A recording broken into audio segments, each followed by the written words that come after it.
Hello, and welcome to this episode of the Cost of Everything podcast. Thanks for joining me.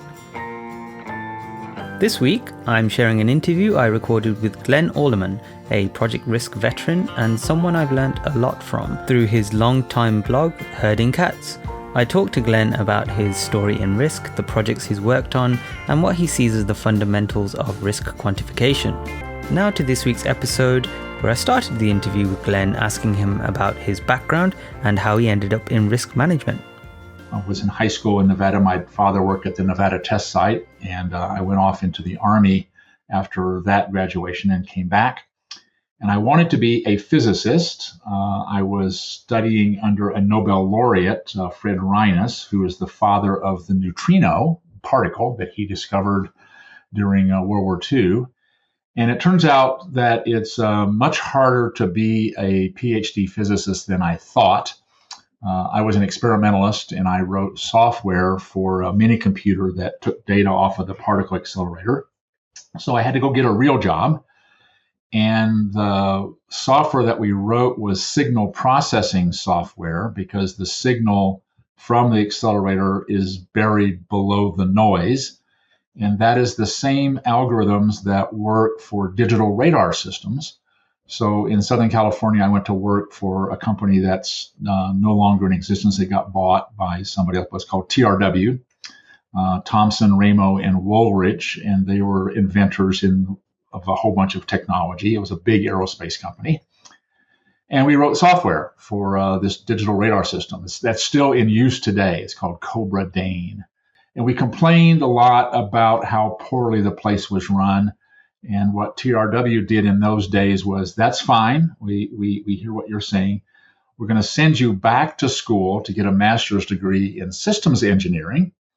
And then when you come back from that, having done it in the evenings and weekends for about a year and a half, you're in charge of your part of the program, and people can complain about how poorly you're running the place. So during that time, we learned to be systems engineers rather than just software engineers.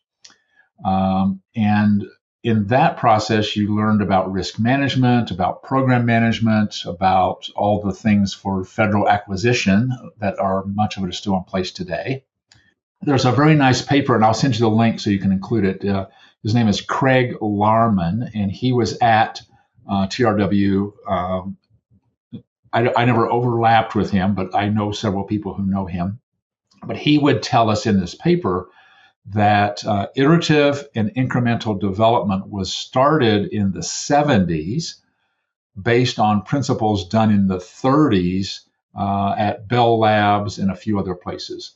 And that iterative and incremental process today through marketing processes is called agile. And embedded in that process is cost and schedule and risk management, as well as all the technical aspects of a standard systems engineering acquisition process. And I've essentially been doing that ever since, working in either aerospace and defense or for government, some commercial worlds, mostly enterprise IT, but the principles are the same. And you start out with, what capabilities do you need to possess to accomplish the mission or fulfill the strategy?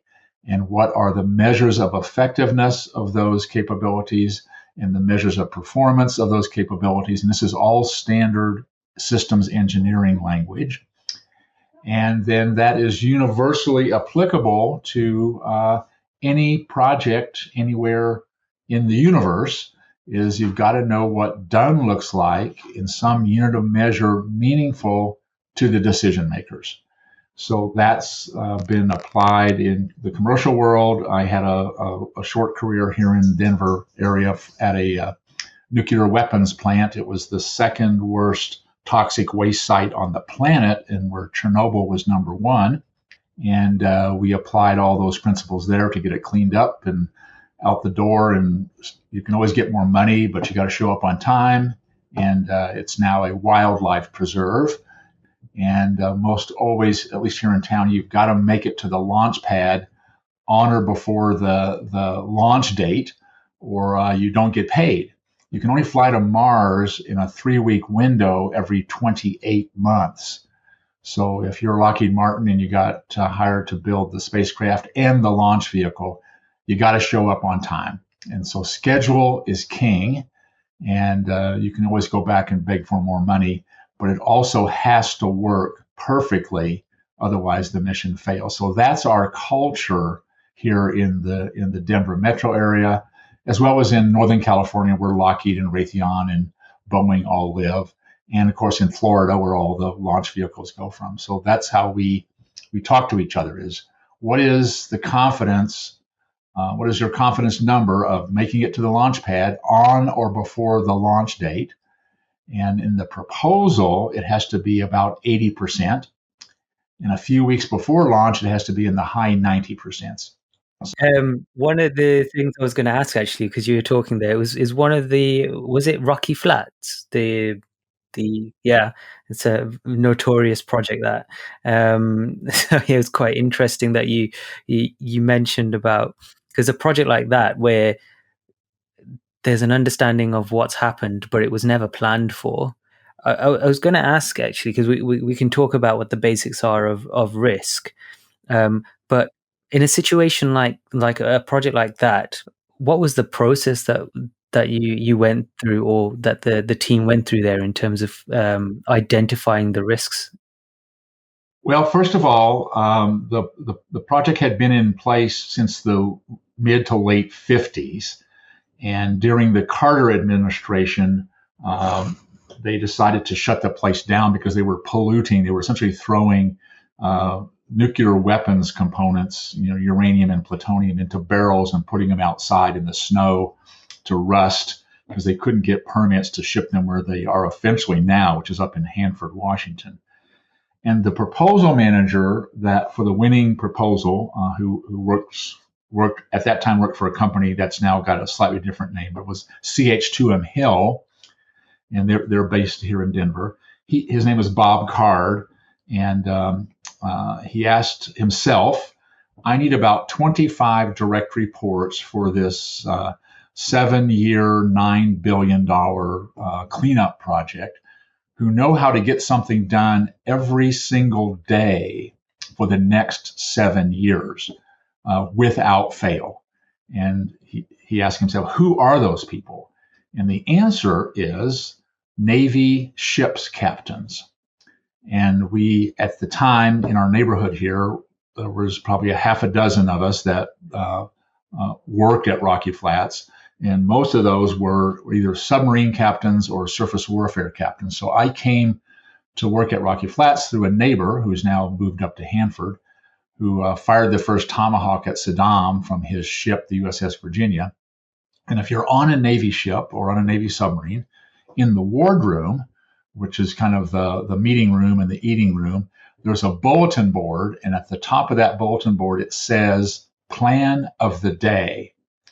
And if you and I are young officers on this surface warfare ship, and we can't do our job effectively, even with all the coaching and mentoring and stuff, then at the next port, we have to get off the ship.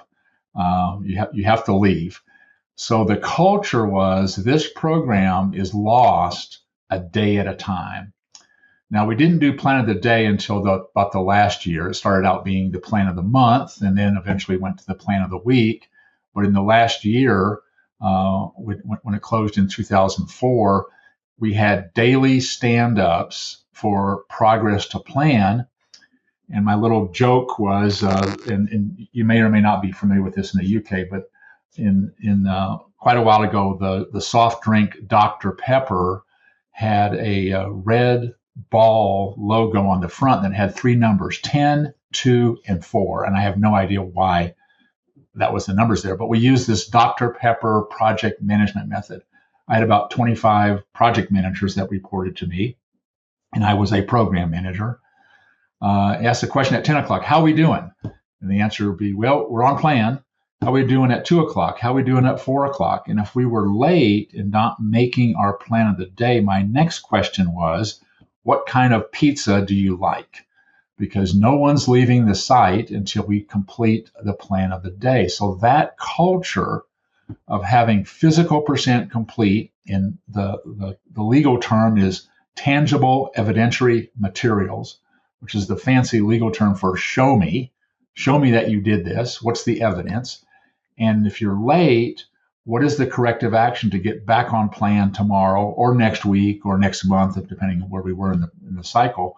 So risk is, there's a great quote from a guy named Tim Lister. He was the program manager at IBM for the first, essentially American Express credit card system that was automatic. You put your card in the machine and it scanned it. And his phrase is, risk management is how adults manage projects. So everything at Rocky Flats and everything before that and everything after that was started with risk management. And the plan to develop the program or develop the products always has to be risk informed. And so does the cost, and so does the technical performance. And that's the basis of systems engineering. So project managers are risk managers. Program managers are risk managers. And some programs you have to show up on, in the week to fly to Mars here in Townball and Lockheed. Or at Rocky Flats, the CEO promised Congress he would close the site in a 3-week window in November of 2004. And he made that statement back in 1996. And he said he wasn't going to go back to Congress and explain that he didn't do the job that they got paid $9 billion for. So it's all about culture of everything has to do with risk. And the Project Management Institute, some construction professional organizations do risk management that is not allowed in that Rocky Flats, that nuclear weapons world, or in NASA, because all risk comes from uncertainty. So that approach that you suggested there, where or the 10, 2, and 4. I wonder if those are break times for some people. Yes, right, could be. And I don't know how much work I would get done after pizza, to be honest. But I get the sentiment 100%. In terms of risk, then, because what you mentioned something, and I do want you to actually then, because it's very difficult sometimes for people to understand the difference between what risk and uncertainty is, and the difference between knowledge related and randomness. But there was something that you did mention about how, there's, let's say, certain groups or maybe certain projects that you might see from the outside, and when they describe risk, is that in your mind a sort of a true reflection of what the risk is associated with those projects? So, for example, let's bring it to a lot of projects that I've looked at, sort of publicized in terms of, they're late or they've gone over budget, and they're overrun. And a lot of them quote, okay, there's inflation's caused this. That was caused by the energy crisis. Let's say in Europe, there's an energy crisis. And then there's a tendency towards saying things like the war in Ukraine, and then COVID is an obvious one. Those are very high level statements.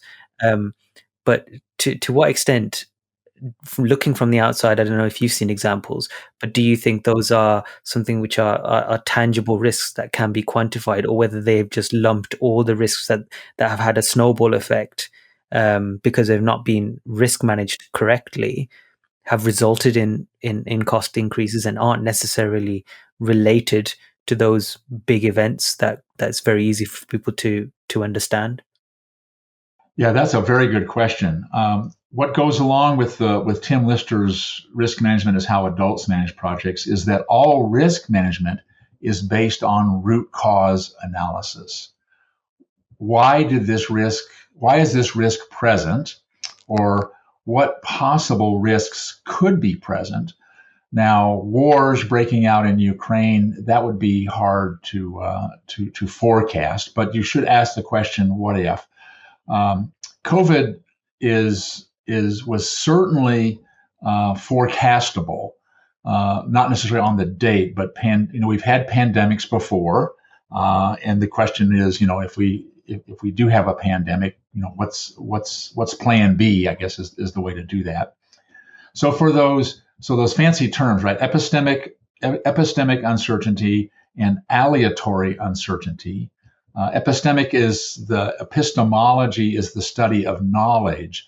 So I can buy down that risk by gaining knowledge. I can pay money to gain knowledge.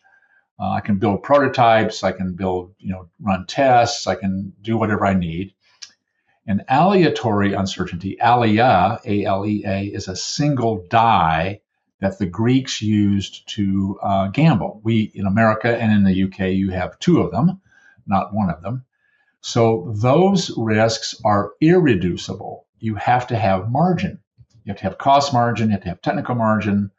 So when we see problems go bad in our world that the risk management system failed to identify the reducible or irreducible risks, it's usually because they didn't know what they should be doing as risk managers. They weren't asking the right questions. And the questions basically are, what could go wrong?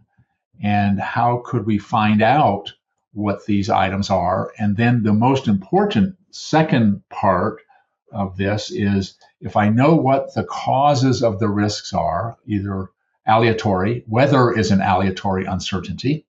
So every big construction company has rain delays in their projects. So you cannot fix aleatory uncertainties. The rain delay, unless you're a deity, you can't stop it from raining next week while you're paving the highway. So you have to have margin. So on that one, for example, the margin, is that something you expect is consciously built into the program, let's say by a scheduler or a planner? Yes, absolutely. In fact, it's in our federal acquisition, it's mandated. You have to do a schedule risk analysis as part of the framework for submitting not only your proposal, but your monthly reports. And so people talk to each other about the confidence of on or before, or at or below, or within some band, because these are all probabilistic and stochastic, statistical models. So the notion that PMI, and I a lot of times kind of like to rag on PMI, and the risk is that you have this, I know you're probably familiar with it, this 5x5 risk matrix. I was wondering when the matrix was gonna come up, but yep, go ahead. And the problem with that from a principle point of view is that those scales, that's fine, 1 through 5. At Lockheed, we never put numbers on them because people tend to do arithmetic. You do A through D. So, but if I have 1 through 5 on both probability of occurrence and probability of impact, and then I do mathematics, I either multiply them or add them. So multiplying them is a problem because a 4 and a 2 is the same as a 2 and a 4. It's 8. And if you add them, okay, then it's the same problem again. But they're generated by integral equations because they're random processes. So I have an integral equation that models the aleatory uncertainty. It's usually from a stochastic process. Weather is a stochastic process. And if it's a probabilistic process, I can have an integral equation that models the probability of a stress fracture appearing in some structure and I have to replace it. That's fine. But if you were paying attention in the high school calculus class, you would have learned that you cannot multiply or add two integral equations together unless you do some very sophisticated mathematics.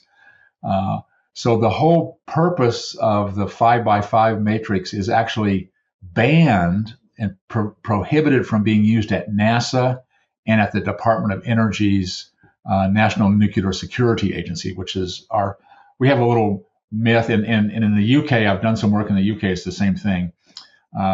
It's not about energy here. It's about 40% of the budget is for nuclear weapons. So the management of nuclear weapons was a civilian decision after World War II, not a military one. And the same thing happens in the UK, is that they took control of the nuclear weapons away from the military and gave it to civilians. So in those two agencies, plus medical agencies and seismic insurance agencies, only use the phrases and the concepts that all risk comes from uncertainty. And uncertainty comes from those two kinds, epistemic and aleatory. There's a third kind, which is ontological, which is essentially the unknown unknowns. And there's no way to have a risk management plan for that. But our quick little story is there's a book, if you remember at least the history of Donald Rumsfeld speaking to the public about the troubles in Iraq when he said, Yeah, absolutely. This is the notorious one where people were, as you say in the UK, taking the mickey out of him, but actually makes perfect sense when you look at it as a matrix. yes. And he said, oh, there were unknown unknowns. And there's a book on my shelf I'm looking at. It's called The Histories, and it was written by Herodotus in 620 BC when he told Alexander the Great, do not go there. And the there was Iraq and Iran.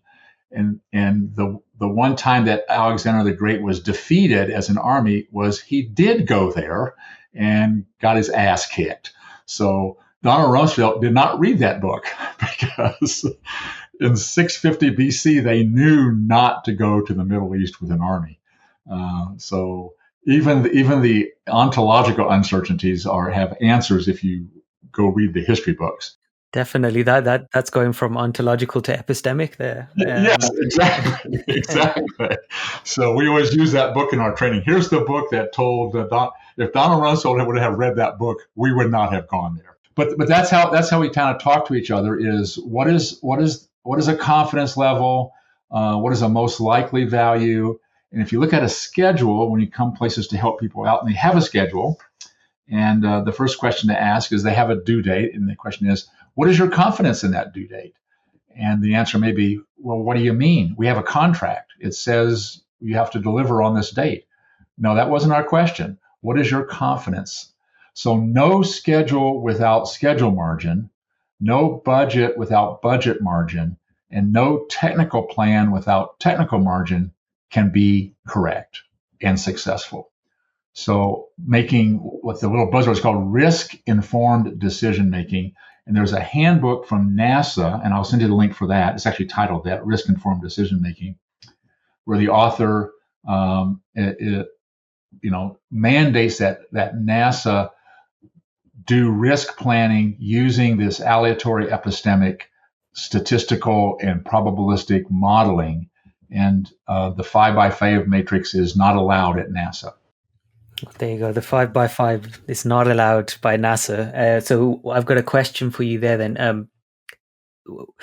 Is that something, so there's a couple of things there where if you've been involved in risk or interpreting things around, or interpreting in terms of quantifying most likely and producing distributions, and then you hear some technical people talk in terms of P50, P80, and then others talk in terms of most likely, pessimistic, optimistic, and then others not talk about any of those at all. Is there something missing in terms of standard practice around risk management where we don't have almost a ontology, a lexicon that we can agree on?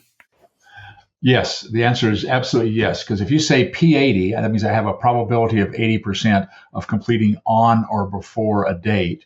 My next question is, what is your confidence in that P80 estimate? So we have both accuracy and confidence interval. So the P80 alone is an accurate measure. It's got, it says 80%. But what is the variability of your accuracy? So is that a 20% number? Do I have 20% confidence in my P80 number, or do I have 90% confidence in my P80 number? And so I'll send you some other links too. This goes back historically quite far. There's a myth that the pyramids in Egypt were built by slave labor, and that is not true. They were built by contractors. because the pyramid had to be ready to receive the deceased pharaoh in its full entirety of being complete, or in their religion, there was going to be really bad things happen if the pharaoh did not have his next resting place to move on. So they had schedules. They could always get more money, get more budget. That's no problem. But their scheduling was risk adjusted with essentially the Greeks' way of aleatory uncertainty, because they knew that random processes impact the construction of the pyramid. So they had schedule margin, and they had labor margin, and they had material margin, and they knew all about that. So this was what, 2,500 years ago, no, 2000 BC. So going on 4,000 years ago, they knew how to do this, because all hell would break loose if that pyramid was not done and the pharaoh died. So we've ignored all that, but in many agencies, I'm looking at one, the Federal Energy Safe Dam, water dam safety inspection, talks about risk-informed decision making with aleatory and epistemic uncertainties. So depends on where you work. The medical people do the same thing when they're doing drug testing.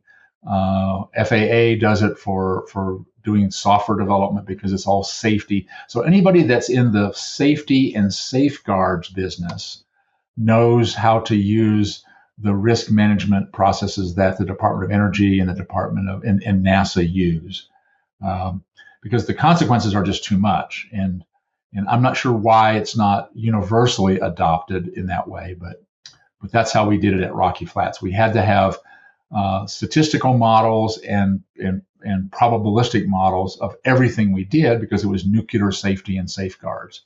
And you could never talk about a number without talking about the confidence interval on that number. And then you always talked about the confidence on the confidence. What was the model you used to produce that confidence interval? And what's the confidence in that model that it's actually correct? So the culture is never trust the numbers, ever. Always have a plan B or a plan C. You can use the numbers. You would not tell somebody, "Oh, I don't trust your numbers." But if you told me that, the budget's going to be $14.4 million, and I said, "What's the confidence?" "Oh, that's an 80% confidence number at or below 14.4 million." And I would ask, "And what's your confidence on the confidence?" "Well, here's how we did it. We took a work breakdown structure, we built a network, blah, blah, blah, blah, blah, all this stuff." So that's how we all talk to each other all the time. Trust, but verify. That's interesting. I also think, because what you mentioned there about, well, there's safety critical, or there's industries where safety is basically integral to everything you do, and almost these approaches to risk management are mandated. If you look at how some risks might be viewed in terms of schedule and cost, there might be other industries that aren't of a safety critical nature where they just wouldn't get sign off if they try to account for the kind of risks that you assign for potential events, and the severity of those events in a safety critical environment. So can you see a point where it's mandated just because it gives you a better view of potential project outcomes? Or because, as you say there's part of it is not necessarily on the number that's being produced. It's the purpose, and it's what decisions are being made off the back of that number, and how that number's interrogated. Because if you don't have on the other side someone basically asking those questions, which you said about, what's your confidence on that number? What's your confidence on the approach that you've taken to that number? There might not be decision makers on that side asking those questions. Right. Yeah, exactly. Well, here's, and this is a cultural and a business thing. Our son-in-law, Sam, used to work at Facebook in Austin. He and our daughter lived in Austin for quite a while, and now he works he's essentially a product manager. He was the product manager for the payments and reconciliation offerings of Facebook, where you could use Facebook to run a business and sell things and take money and process credit cards. And now he works for another company that does that. They build exercise equipment. But at Facebook, he would tell us that every day in Austin and in Menlo Park, it's absolute chaos. There's no managerial structure. You can get all the money you want. There's thousands of people there that work that you're not clear what exactly they do or why are they there or what do they produce. And so it's the Mark Zuckerberg School of Management. I've got billions of potential customers that I can charge, $2 or $3 a week, and I can make $100 billion a year, and not have to spend a bunch of money. And so there's no risk management. Just do it. Let's just try it. If it doesn't work, we'll just erase the software from the system or move on and don't do anything. And if you're cleaning up nuclear weapons or you're flying to Mars, then the risk, our little joke is, if this doesn't work, we're going to read about it on the front page of the Washington Post tomorrow about the failure of the management of Rocky Flats or the failure of the management of an aircraft or something. So I think the culture of risk management starts with exactly that, the culture of the organization that's, as we would say here in Denver, when someone asks, what does Lockheed Martin do? And the answer is they bend metal into money.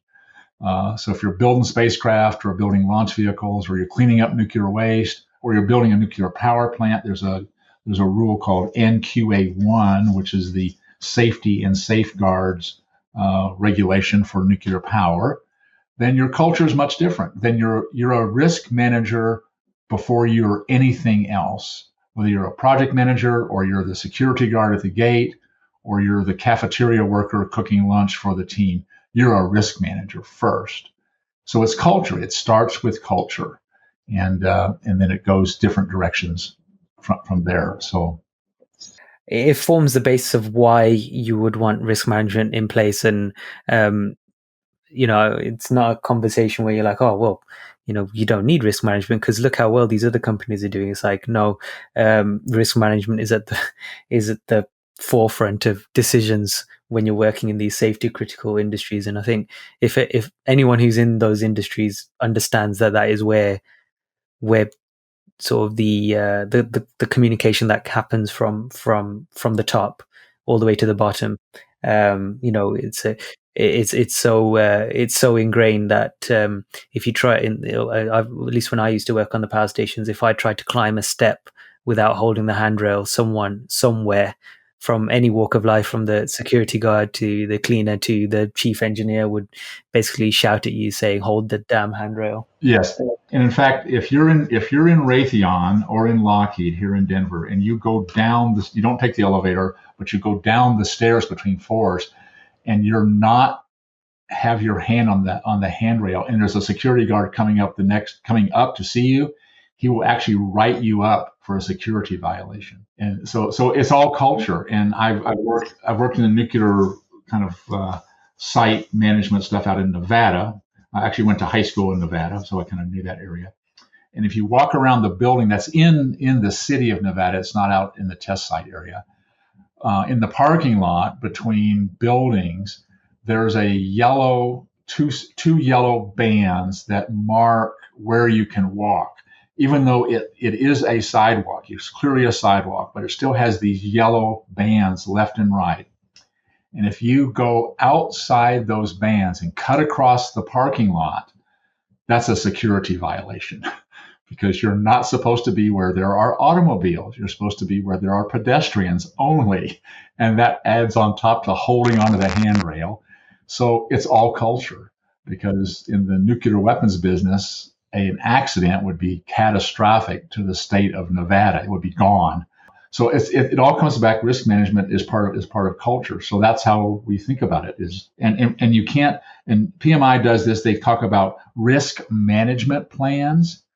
Well, you can, again, if you unless you're a deity, you cannot manage aleatory uncertainty.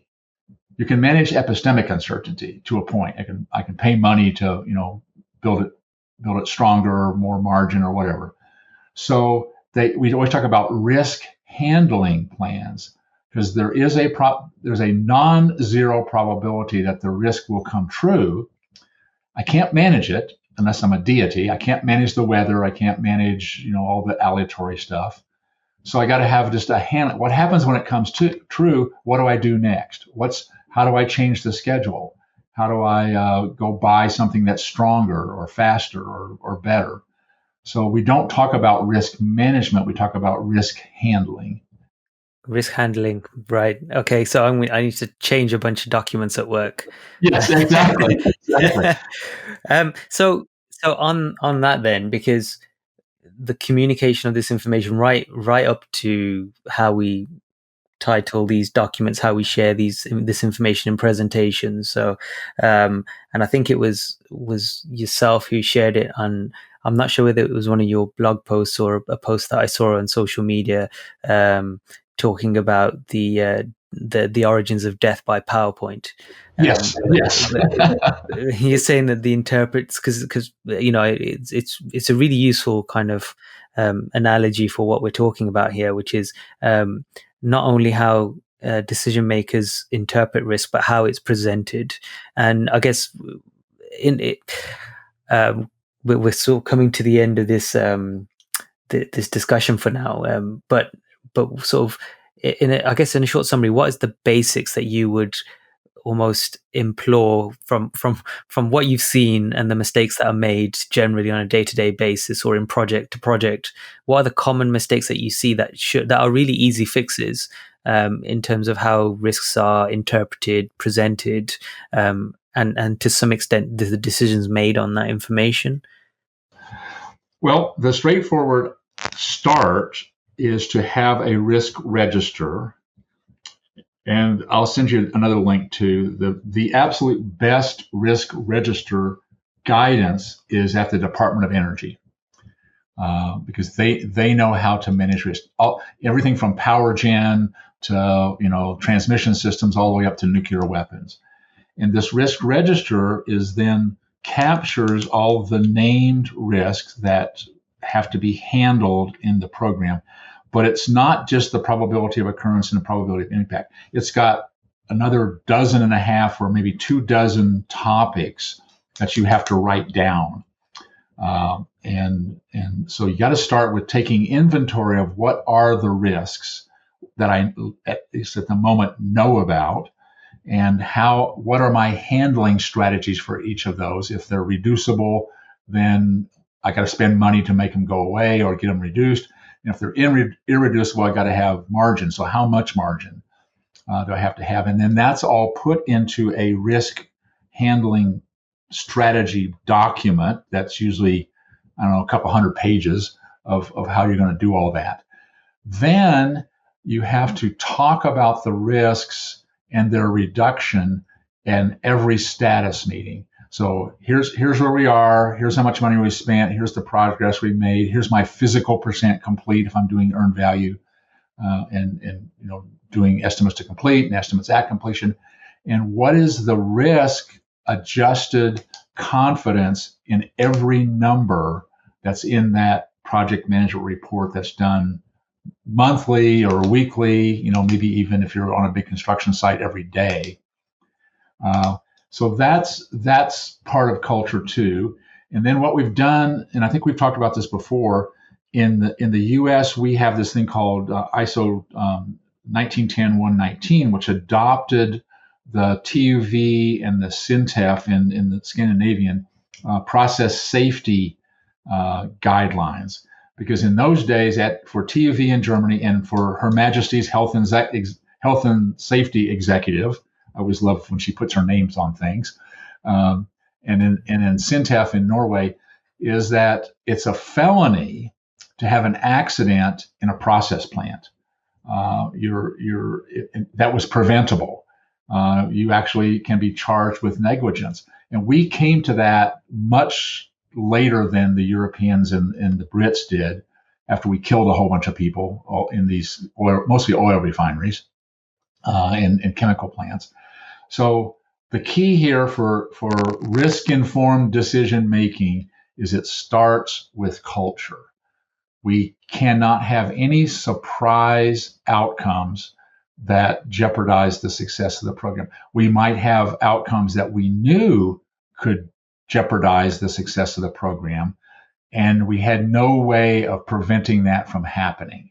We couldn't spend enough money to cause a hurricane not to hit Florida and delay a launch of a satellite that was then needed for some critical function. That's it. Unless you're a deity, you're not going to cause that to happen. But it wasn't a surprise. And I think if we go all the way back to, the conflicts in the Middle East, those are not surprises. Even the Russian invasion of Ukraine. I mean, Putin had been talking about that for as long as he had been the premier, because he wanted the Russian Empire back. So it was going to happen. We just didn't know when. But if and when it does happen, what's Plan B for our U.S. military or for the NATO military? So it's avoiding surprises and planning in depth for all the alternative risk handling strategies, depending upon the risk. And of course, in your nuclear power business, you gotta have planning in depth. And that's then what risk management is it's planning in depth for some eventual outcome that we have no control over. And if we do have control over it, what is the confidence that our margins are enough? And so that's confidence on the confidence. And therefore, go back to Tim Lister's quote, risk management is how adults manage projects. That's really, really, really fascinating, and a really good summary of the key points that I guess we discussed in our chat. And I guess just to invite you to, because like I said, I was on social media, on Twitter and things like that when I came across the herding with cat. Sorry, the herding cats, not herding with cats. The herding cats blog, and it's been a really, I mean, all the resources you talked about today, times that by 1,000. There's that many resources that you've collected over the years on the blog post on the blog. Yes, it started out when LinkedIn did not exist yet, and after we left Rocky Flats and we didn't have to, work in a high security environment, you could actually be in the public. My wife would, I'd come home from work and she'd ask, well, how was your day? Oh, it was fine. What'd you guys do? I can't tell you. So I'm not allowed to tell you what I do about my work. So after we got rid of that kind of culture, a couple of friends, we started blogging, and to talk about our experiences. And then that I haven't actually put stuff up on herding cats lately. I do it once in a while. But that phrase herding cats was from an advertisement on a Super Bowl weekend for, I forget who it was, either Price Waterhouse or KPMG or something. And they had these cowboys on their horses. And they were saying, what is it we do at Price Waterhouse? We herd cats. And they got their ropes, and you can herd cattle and you can herd goats and you can herd sheep because they will follow your directions and you can force them to do things. But you can't do that with a cat. A cat will turn on you and scratch you and bite you. I had no idea that's where it was from, because it's definitely it's something that I hear quite often now. We're going to try and herd cats with this part of the project, or I'm going to go into this this discussion with X, Y, and Z, and be very much cat herding. And I didn't realize that is where it was from. That's really interesting. Yeah, and if you just Google quote herding cats, there's a commercial made. The first one says electronic data. Oh, okay, you're right. It wasn't those. It was EDS, which then got bought by some big firm. But I don't know whether I don't know whether you have children or people who have children. But that's another quote of what is it like raising young children? It's herding cats. so it's the quote. The actual definition is it's an idiom denoting the futile attempt to control or organize a class of entities which are inherently uncontrollable. So 4-year-olds are herding cats. So you guys put all your toys back in the box. We want to go to the movies. Are you ready? No? Okay. Well, guess what? You get to stay home. So, Definitely, parents of young children are risk managers. oh, absolutely, absolutely. Well, I think definitely because you've got a newsletter on that I've signed up to as well, and it'd be good if you could share the link for that as well, and then listeners, I'd suggest you do sign up for that newsletter because it's a very good. But I think that's been a fantastic episode. I mean, you've got so many stories. It's almost a shame to cut it off here. But I'd love for you to come back sometime to talk more in depth about risk and especially applying systems engineering principles to sort of schedule. I guess schedule management and even program development is definitely topics that are linked. So if you'd be happy to come back, we'd love to have you back. Well, I would love to come back. And systems engineering is the basis of everything on this planet. So that would be a good topic to talk about. So perfect. Well, thank you very much once again, Glenn. It's been great talking to you. Okay. Well, thanks so much for having me. And that's it for this week. So much to digest there, and I'm looking forward to delving more into risk and uncertainty in a future series. But this is the basics, and culture around risk is everything. Start with that and build from there. Thanks for listening and have a great week.